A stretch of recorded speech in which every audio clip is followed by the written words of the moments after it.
Good morning everyone, I am Shree Nidhi from grade 9. Today I am going to talk about Archimedes Principle.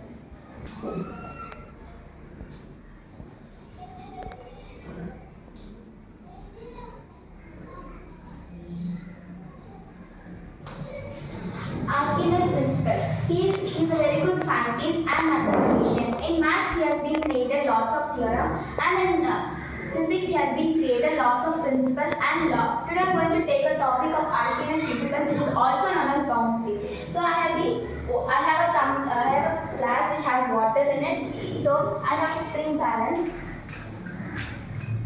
The gram of the spring balance is almost like 100. So I'm going to keep inside this vessel and then measure it.